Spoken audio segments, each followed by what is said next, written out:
అన్వేష్, సజ్జనార్ గారు లైవ్ లోకి రావడానికి one of the main reason అంటే ఏం చెప్తారు అన్వేష్? సజ్జనార్ సారా అంటే మీరు ఎలాంటి ప్రూఫ్స్ ఇచ్చారు ఆయనకు అనేది చాలా కీలకం ఇక్కడ అనేది బయట జరుగుతున్న చర్చ. కీలకం కాదు, నాకు ఏ రాజకీయం తెలియదు, ఎవరు తెలియదు. ఈవెన్ నాకు సజ్జనార్ సార్ కూడా నాకు తెలియదు. నేను 2014 నుంచి 2020 వరకు నేను క్రూజ్ షిప్ లో పనిచేశాను. నాకు బాహ్య ప్రపంచంతో సంబంధం లేదు. 6 సంవత్సరాలు నాకు ఇంటర్నెట్ లేదు. నెలకొకసారి ఇంటర్నెట్ ఉండేది. ఆ 1 సంవత్సరం నాకు తెలీదు. ఆ తర్వాత వాళ్ళు ఎవరో చెప్పారు సజ్జనార్ సార్ రా ఇదిరా అంటే తెలుసుకొని నేను ఆయనకి హాయ్ అని చెప్పాను. మంచి పని చేస్తున్నాడు సార్ అంటే ఆయన ఒకసారి అవేర్నెస్ చేద్దానికి రండి అన్నారు. అలాగే సార్ అన్నాను. వచ్చి అది లైవ్ కింద అయ్యింది. అవేర్నెస్ వీడియో కాస్త లైవ్ అయింది.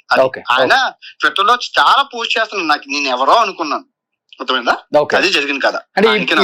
ఇప్పుడు ఈ బెట్టింగ్ యాప్స్ కు సంబంధించి మీతో పాటు లైవ్ లోకి వచ్చారు కదా ఆయన వీడియో కాల్ సజ్జనార్ గారు.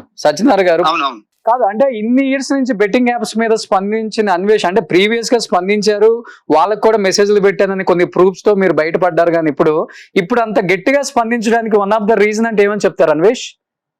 ప్రతి బాబు నాకు స్పందనలో ఏటి తెలియదు. నేను నా సబ్స్క్రైబర్ బాగుండాలి. నన్ను సబ్స్క్రైబ్ చేసిన ఎందుకంటే నా బాబుకి అలాగైంది. మా కజిన్ తమ్ముడు కూడా అదే పద్ధతి. అంటే మా దరిద్రం ఏటో మా వంశంలో అందరూ కాయరాజాకాయకి లేదా బెట్టింగ్ యాప్లకి బలైపోతున్నారు. అదేదో మొరారి సినిమా లాగా. మీరు కూడా ఎప్పుడన్నా బెట్టింగ్ యాప్స్ కి బలైపోయారా? నేనేమో అన్నామా, నాకు దయ్యానికి నేను బెట్టింగ్ ఎందుకు ఆడుతాను బొక్క. నేను బెట్టింగ్ లేదు ఏమీ లేదు.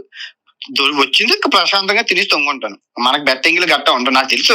నేను అవునట్టు చెప్పను. క్యాసినోలో 2 సంవత్సరాలు పనిచేశాను అమెరికాలోని. నాకు తెలుసు క్యాసినో మీన్స్ క్యాష్ ఇన్ అంటే డబ్బులు పెట్టడమే తప్ప రావడం ఉండదు.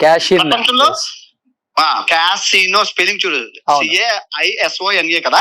క్యాసినో అంటే డబ్బులు ఇవ్వడమే తప్ప రావడం ఉండదు. ఓకే సార్ నేను బుక్ చేయక నేను వెళ్ళిపోతాను.